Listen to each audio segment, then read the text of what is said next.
Hello बच्चों, स्वागत है आपका मैथमेटिकल योगी चैनल पर। आज हम स्टार्ट करने वाले हैं क्लास 10th मैथ का चैप्टर 1 रियल नंबर, जो एग्ज़ाम के लिए बहुत इंपॉर्टेंट चैप्टर है। हम सबसे पहले इसमें कवर करेंगे इंट्रोडक्शन प्लस थ्योरी, क्योंकि आजकल जो एग्ज़ाम का लेवल है वो काफ़ी हाई हो चुका है, इसलिए प्रत्येक पार्ट को अच्छे से समझना, उसके बाद हम एक्सरसाइज करेंगे। तो रियल नंबर क्या होते हैं? वास्तविक संख्याएँ। हिंदी में इनको बोलते हैं वास्तविक संख्याएं। वास्तविक संख्याएं होती क्या है? Real numbers are the union of both rational और इरेशनल नंबर। अब देखो, इसको समझने की कोशिश करो कि रैशनल नंबर आपने 9th क्लास में पढ़ा है और इरेशनल भी पढ़ा है। रैशनल नंबर क्या होता था? जिसको हम पी बाई क्यू की फॉर्म में लिख सकते थे और क्यू नॉट इक्वल टू 0 होता था। क्यू 0 नहीं हो सकता, पी 0 हो सकता है। आप 9th क्लास में जो फर्स्ट एक्सरसाइज करते थे उसमें पूछ रखा था क्वेश्चन, क्या 0 रेशनल नंबर है? तो आप लिखते थे यस, हाँ 0 भी एक रेशनल नंबर है। फॉर एग्जांपल 0/1, 0/2 आप देते थे, सो ऑन एटसेट्रा, इस तरह से एग्जांपल देते थे। तो रेशनल नंबर जिसको पी बाई क्यू यानी अंश, ये हर नोमिनेटर और डिनोमिनेटर 0 नहीं होना चाहिए, तो रेशनल नंबर वही होता है। क्यू 0 नहीं होता यानी डिनोमिनेटर 0 नहीं होता। जैसे 1/2 हो गया, -1/2 हो गया, 5 हो गया, ये सारे क्या हैं? रेशनल नंबर हैं। और इरेशनल नंबर आपने पढ़े थे √2, √3, √5 एटसेट्रा, यानी सो ऑन, ऐसे ही चलते रहते हैं। ये क्या होते हैं? इरेशनल। इनको पी बाई क्यू की फॉर्म में हम रिप्रेजेंट नहीं कर सकते, नहीं लिख सकते हम इनको पी बाई क्यू के रूप में। अच्छा, इसकी अगली विशेषता है these number can be express on A number line, यानी कि दीज नंबर का मतलब है यहाँ पर रियल नंबर का। रियल नंबर को हम एक्सप्रेस करते हैं किस पे? नंबर लाइन पे। ये नंबर लाइन है हमारे पास, इस यहाँ 0 होता है, ये पॉजिटिव होता है, यहाँ पॉजिटिव होता है, इस साइड क्या होते हैं? ये नंबर नेगेटिव होते हैं, नेगेटिव और पॉजिटिव। यहाँ 0 होता है, ये इनफाइनाइट, -इनफाइनाइट से इनफाइनाइट तक होती है नंबर लाइन। जैसे हमने कोई नंबर रिप्रेजेंट करना है 1/2, तो 1/2 किसके बीच में आएगा? 1 और 2 के ना, 0 और 1 के बीच में आएगा, क्योंकि 1/2 का मतलब होगा 0.5। तो 0.5 कहाँ आया? 0 और 1 के बीच में। तो ये है, ये जो नंबर है ये 1/2 है, 1/2 सॉरी 1/2, ये 1/2 है भाई। तो तीसरी जो इसकी विशेषता है, these number can B both positive और नेगेटिव। जो रियल नंबर होते हैं वो पॉजिटिव भी होते हैं और नेगेटिव भी होते हैं। तो हमने इसकी विशेषताएं देखी। Real number are the union of both rational and irrational. Real number, rational number भी शामिल होते हैं और इरेशनल भी। रैशनल होते हैं पी बाई क्यू की फॉर्म में लिखते हैं, और क्यू किसके बराबर नहीं होता? 0 के। हमने एग्जाम्पल देखे इनके, ये सारे एग्जाम्पल हैं। इरेशनल जिनको हम पी बाई क्यू की फॉर्म में लिख नहीं सकते, जैसे √2 है, √3 है, √5 है etcetera. Real number can be express on A number line, इनको हम नंबर लाइन पर एक्सप्रेस करते हैं। Real number can B both negative और पॉजिटिव। रियल नंबर नेगेटिव और पॉजिटिव दोनों तरह के होते हैं। अगला जो टॉपिक हमारा वो है फंडामेंटल थ्योरम ऑफ अरिथमेटिक। क्या होती है फंडामेंटल थ्योरम? जो कंपोजिट नंबर होते हैं, आपने पढ़ा है कंपोजिट नंबर के बारे में। कंपोजिट नंबर के बारे में पढ़ा है। सबसे जो छोटा कंपोजिट नंबर होता है ना वो 4 होता है, उसके बाद क्या होता है? 6 होता है, सो ऑन ऐसे चलते रहते हैं, 8, 9, ये कंपोजिट नंबर होते हैं। अगर हम नेचुरल नंबर में से प्राइम नंबर को निकाल दें तो पीछे जो बचता है वो कंपोजिट नंबर बचता है, इसके फैक्टर होते हैं भाई। अगर हम किसी भी कंपोजिट नंबर को, मान लीजिए हमारे पास कोई कंपोजिट नंबर है 12, अगर इसको हम फैक्टर कर दे, प्राइम फैक्टर, प्राइम नंबर पढ़ा है ना तुमने? प्राइम नंबर ऐसी संख्याएं जो खुद व एक को छोड़कर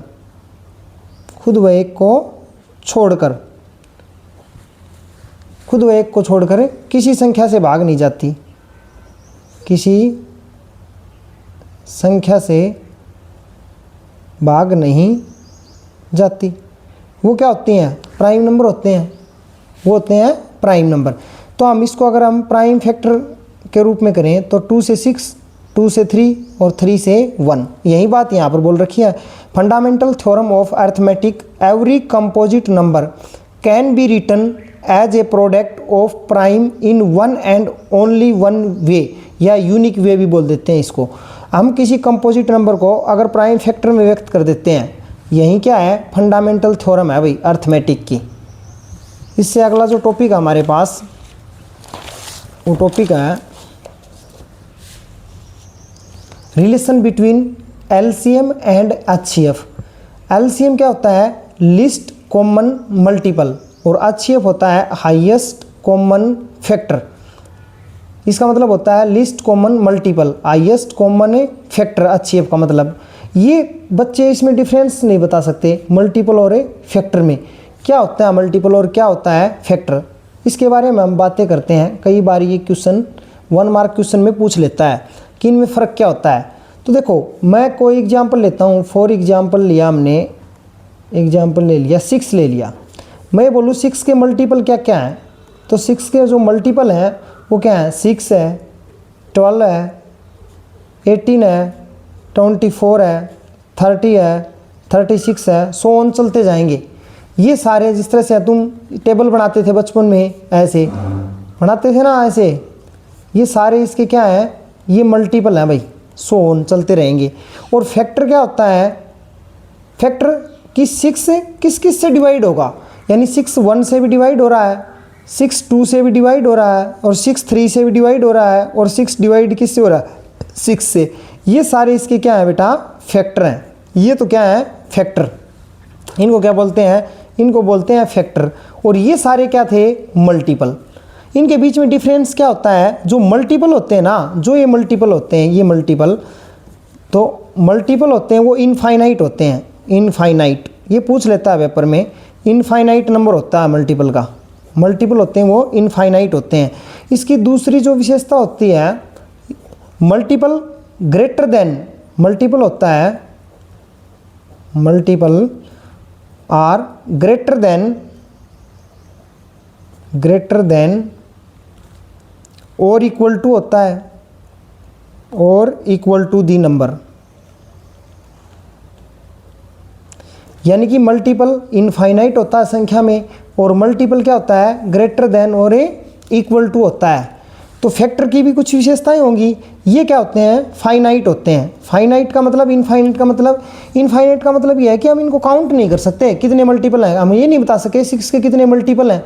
कई बच्चे सोचते होंगे कि 60 पर जाके रुक जाता होगा, नहीं, फिर 66 हो जाता है, 72 हो जाता है, सो ऑन चलता रहता है। तो ये इनफाइनाइट यानी असीमित है, असीमित है।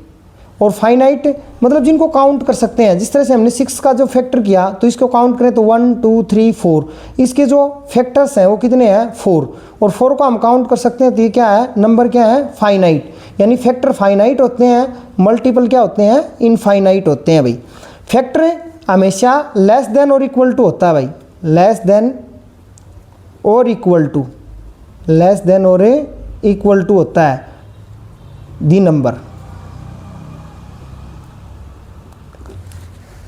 यानी कि फैक्टर लेस देन और इक्वल टू दी नंबर, और जो मल्टीपल होता है वो ग्रेटर देन और इक्वल टू दी नंबर। ये डिफरेंस है, बहुत सारे बच्चों को पता नहीं होता। बच्चे क्या करते हैं? सीधे क्वेश्चन सोल्व करने की कोशिश करते हैं, जबकि जो छोटे क्वेश्चन आते हैं, असर्जन रीजन क्वेश्चन आते हैं, वो बहुत सारे अब डीपली जाने लग गए। 10th क्लास का 2 साल से जो मैथ का पेपर है वो काफ़ी हाई आ रहा है, इसलिए प्रत्येक जो पॉइंट है थ्योरी का वो समझना बहुत ज़रूरी है। एक इसमें एक रिलेशन भी होता है कि जो एलसीएम होता है वो greater than equal to HCF होता है, कभी कभी इक्वल टू भी होता है। एलसीएम हमेशा बड़ा होगा एचसीएफ से, लेकिन ये इक्वल टू भी हो सकता है। किस प्रकार से? मान लीजिए 2 संख्याएं हैं, वो दोनों ही इक्वल हैं, 5 और 5, तो इसमें एलसीएम भी इसका 5 हो जाएगा और इसका एचसीएफ भी 5 हो जाएगा, तो इक्वल टू वाला केस भी हो गया। तो ये ध्यान रखना है हमें कि LCM greater than equal to HCF, LCM greater than equal to HCF. ये मैंने आपको बता दिया। एलसीएम की फुल फॉर्म होती है लिस्ट कॉमन मल्टीपल, एचसीएफ की होती है हाईएस्ट कॉमन फैक्टर। फिर मैंने आपको बताया कि फैक्टर और मल्टीपल में क्या क्या डिफरेंस होता है। तो आपको बताया कि देखो हमने एग्जाम्पल लिया 6 का, हम और भी कोई एग्जाम्पल ले सकते थे। तो मल्टीपल जिस तरह 6 है, 12 है, 18 है, 24 30 36 सो ऑन चलता रहेगा, तो ये सारे क्या हैं? इसके मल्टीपल हैं। लेकिन तब हम इसकी फैक्टर की बात करते हैं तो जैसे 1 है, 2 है, 3 है, 6 है, यहाँ तक ही सीमित हो गए। यहाँ तक सीमित हो गए तो हम इनको काउंट कर सकते हैं, काउंट कर सकते हैं तो इनकी संख्या क्या है? फाइनाइट। इनको हम काउंट नहीं कर सकते, ये चलते रहेंगे, तो इनकी संख्या क्या है बेटा? इनफाइनाइट। क्या है इनकी? इनफाइनाइट। फिर मैंने क्या बताया कि एलसीएम हमेशा ग्रेटर देन इक्वल टू क्या होता है, HCF होता है, greater than equal to LCM greater than equal to HCF होता है भाई, ये बात ध्यान रखनी है। फिर हम इसमें एक फॉर्मूला है वो यूज़ करेंगे क्या, कि इनका जो रिलेशन होता है LCM मल्टीप्लाई HCF, वो होता है प्रोडक्ट ऑफ टू नंबर, या बोल देते हैं first number multiply second number, first number multiply second number.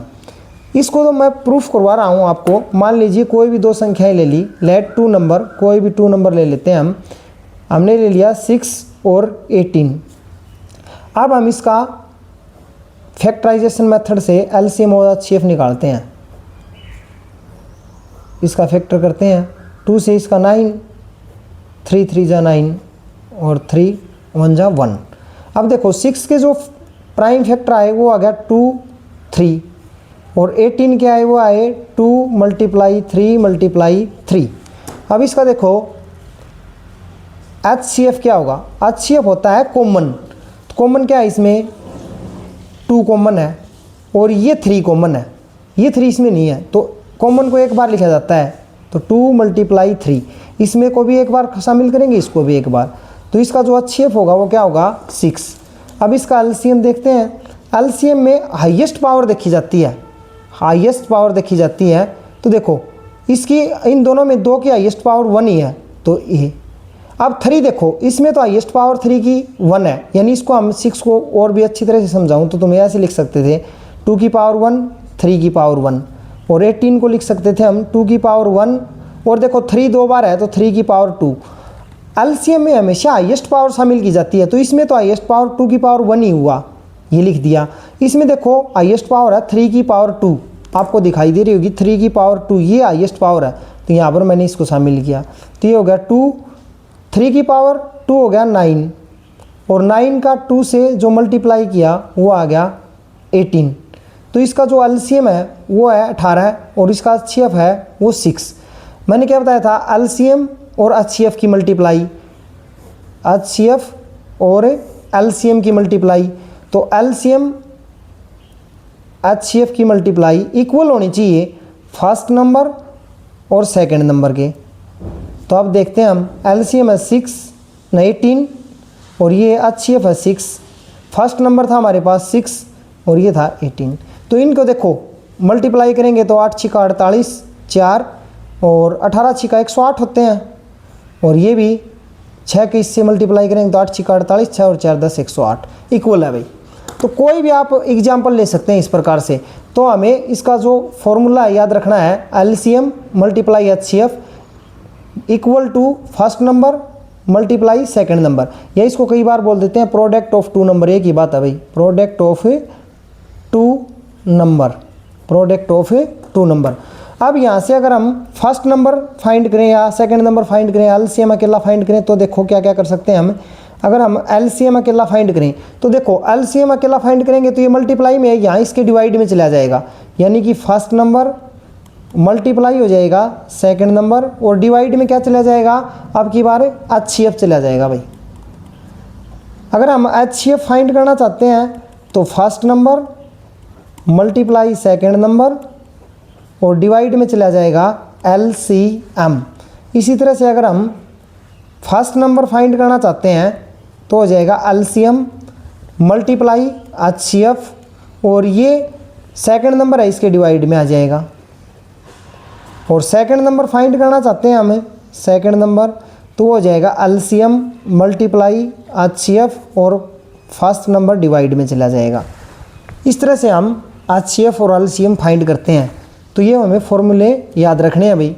LCM multiply HCF, यानी LCM HCF का प्रोडक्ट होता है, गुणनफल होता है, प्रोडक्ट का मतलब गुणनफल, वो फर्स्ट नंबर और सेकंड नंबर के प्रोडक्ट यानी गुणनफल के बराबर होता है। उससे जो अगला टॉपिक है उससे क्वेश्चन पूछ लेता है भाई, बहुत बार पूछा है एग्जाम में, तो बहुत बार उसमें क्वेश्चन पूछता है। अब देखो अगला टॉपिक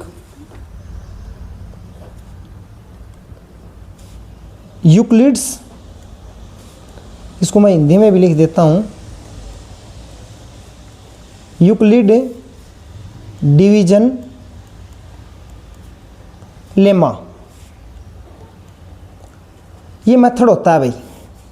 ये मेथड क्या काम होता है, ये HCF निकालने का काम आता है दो संख्याओं की, बहुत बार पूछ लेता है। और ये होता क्या है, तो इसको ध्यान से देखो। ये होता है A बराबर है BQ प्लस R, और R होता है वो greater than equal to 0 less than B होता है। ये काफ़ी बार पूछ लेता है भाई, वेरी वेरी इंपॉर्टेंट बात है ये। यूक्लिड डिवीजन लेमन, ये काम क्या आता है, इसका कार्य क्या है, इसका कार्य है दो संख्याओं का HCF फाइंड करने के लिए। इसका क्या मेन जो इसका जो फार्मूला होता है वो होता है A बराबर है BQ प्लस R, और R हमेशा greater than equal to 0 less than B। अब बहुत सारे बच्चों को समझ में नहीं आता A क्या होता है, B क्या होता है, R क्या होता है। तो ये कुछ नहीं है, जो तुम छोटी क्लास में सीख के आए वही बातें हैं। देखो अब मैं आपको एक एग्जांपल देता हूँ। जैसे 5 है, यहाँ इसको 2 से डिवाइड किया तो 2 2 जा 4, रिमाइंडर बचा 1। तो इसको तो हम क्या बोलेंगे बेटा, R बोल देंगे। इसको क्या बोल देंगे, R। ये क्या है, जो 5 है, जो 5 है इसको क्या बोलेंगे हम, A। और ये जो है हम इसको, जो ये दो ऊपर वाया है इसको बोलते हैं क्यूसेंट, और ये 2 है इसको बोलते हैं हम B। अब इसके अलग अलग मैं बताता हूँ। जैसे A है, A हमेशा क्या होता है, डिविडेंट, आपने पढ़ा है डिविडेंट, बाज्य हिंदी मीडियम के बच्चों ने। B हमेशा क्या होता है, बाजक, डिविजर। Q क्या आता है, क्यूसेंट, भागफल, यानी भागफल। और R क्या होता है, शेषफल, यानी रिमाइंडर।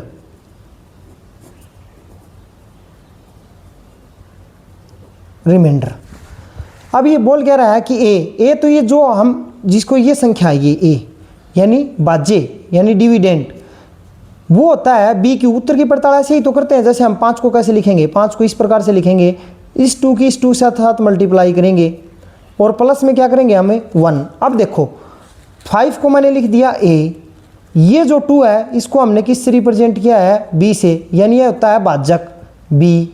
ये 2 है, ये Q यानी क्यूसेंट, और 1 क्या है इसमें, R। तो देखो A बराबर है क्या हो गया, BQ प्लस R।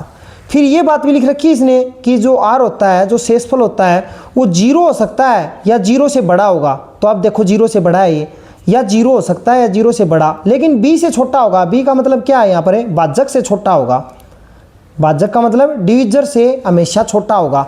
अगर इससे छोटा नहीं होगा ये रिमाइंडर, तब तक तो ये भाग जाएगा। मान लीजिए यहाँ पर 3 होता तो 3 होता तो फिर से डिवाइड हो जाता ना, तो डिविजर से हमेशा छोटा होगा, तो B से हमेशा छोटा होगा। तो ये टॉपिक है भाई, CBSE और हरियाणा बोर्ड दोनों ही पूछते हैं इस टॉपिक से। यूक्लिड डिवीजन लेमा, ये होता है A बराबर है BQ प्लस R, और R होता है वो ग्रेटर देन इक्वल टू 0 और लेस देन B। समझ में आया भाई। ये डिविडेंट A होता है, B होता है डिविजर भाजक, Q होता है क्यूसेंट भागफल, और R होता है शेषफल रिमाइंडर। अब एक छोटा सा टॉपिक और है भाई इंट्रोडक्शन वीडियो का, उसके बाद हम एक्सरसाइज करेंगे non terminating number. Non terminating number, और एक आपने पढ़ा था टर्मिनेटिंग नंबर।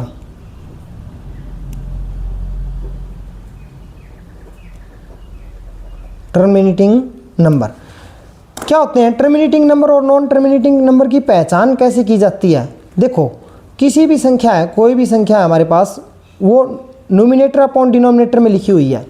अगर हम इसको बताना है कि ये टर्मिनेटिंग है या नॉन टर्मिनेटिंग है, मान के चलो कोई संख्या है 3/10, ये कोई पूछ ले कि ये टर्मिनेटिंग है या नॉन टर्मिनेटिंग है, तो हमेशा ध्यान रखना है ये ऊपर वाला अंश होता है नोमिनेटर और नीचे वाला हर होता है डिनोमिनेटर। जो इसके फैक्टर है ना, किसके, डिनोमिनेटर के, वो हमेशा 2 और 5 होने चाहिए, यानी 2 की पावर n और 5 की पावर m, यानी 2 और 5 के अलावा कोई भी अदर फैक्टर नहीं होना चाहिए। अगर इसके फैक्टर 2 और 5 की फॉर्म में है तो वो तो होगा टर्मिनेटिंग, अन्यथा हम बोल देंगे नॉन टर्मिनेटिंग नंबर। जिस तरह से आप 10 का फैक्टर करेंगे हम, अब देखो इसको लिख सकते हैं 2 की पावर 1 5 की पावर 1 अपॉन 3, तो ये क्या हो गया बेटा टर्मिनेटिंग हो गया, अन्यथा हम इसको बोलते हैं नॉन टर्मिनेटिंग। मान लीजिए ये था 3/18 दे दिया, तो अब देखो इस 18 के हम फैक्टर करें तो 9 3 1, तो देखो अब इसके जो फैक्टर हैं वो इस तरह से हैं। तो इसमें 2 तो है लेकिन क्या नहीं है 5, तो ये जो 3/18 है ये क्या है नॉन टर्मिनेटिंग नंबर है। क्या भाई ये नॉन टर्मिनेटिंग नंबर है। तो टर्मिनेटिंग नंबर का जो डिनोमिनेटर है उसकी फॉर्म 2 की पावर n 5 की पावर m के रूप में होना चाहिए। ये भी एक नंबर में पूछ लिया जाता है बहुत बार, तो उसको बोलते हैं टर्मिनेटिंग और नॉन टर्मिनेटिंग, यानी कि जिसका हर 2 की पावर n 5 की पावर m में होगा वो टर्मिनेटिंग, अन्यथा हम बोलेंगे उसको नॉन टर्मिनेटिंग। लेकिन ये कई बार बच्चे ध्यान भी नहीं देते, उसको सिंपलेस्ट रूप भी कर लेना चाहिए। अगर ये कट रहा है ना तो आप देखो 3 से डिवाइड भी हो रहा था, तो इसको डिवाइड करके बाद में देखना है, पहले नहीं देखना है, ये बात का ध्यान रखना भाई। ऐसे जैसे है 6/15 है, 6/15 है, ये टर्मिनेटिंग है कि नॉन टर्मिनेटिंग है। तो कुछ बच्चे बोल देंगे इसमें 15 3 से डिवाइड किया 1 आया, 3 और 5 बोल देंगे कि ये नॉन टर्मिनेटिंग है। लेकिन पहले इसको सिंपलेस्ट फॉर्म में ले आओ, 3 से डिवाइड किया 2 और 3 से डिवाइड किया 5, यानी ये 2/5 है, तो ये 2 की पावर 5 1, लेकिन 2 तो नहीं है तो हम 2 की पावर 0 लिख सकते हैं ना। 2 की पावर 0 इसका मतलब 1 ही तो है, तो ये है ना 2 की फॉर्म में और 5 की फॉर्म में, तो ये नंबर कैसा है टर्मिनेटिंग। और दिखाई कैसा दे रहा था, देखो देखेंगे तो क्या दे रहा था नॉन टर्मिनेटिंग, यानी इसका मतलब हम इसको थोड़ा सा सिंपल वे में सिंपलेस्ट फॉर्म में करना पड़ेगा इसको। तो आज के जो इंट्रोडक्शन वीडियो में हमने क्या क्या सीखा है, आज हमने रियल नंबर के बारे में जानकारी प्राप्त की है। ये रियल नंबर क्या होते हैं, रियल नंबर यूनियन होता है बोथ रेशनल और इरेशनल का। These number can be expressed on A number line, इनको हम नंबर लाइन पर रिप्रेजेंट कर सकते हैं। These number can B both negative और पॉजिटिव। फिर हमने फंडामेंटल थ्योरम की आज, उसके बाद हमने रिलेशन बिटवीन HCF LCM किया, उसके बाद हमने यूक्लिड डिवीजन लेमन मेथड किया, और उसके बाद टर्मिनेटिंग और नॉन टर्मिनेटिंग किया। कल हम स्टार्ट करेंगे एक्सरसाइज 1.1। Thank you.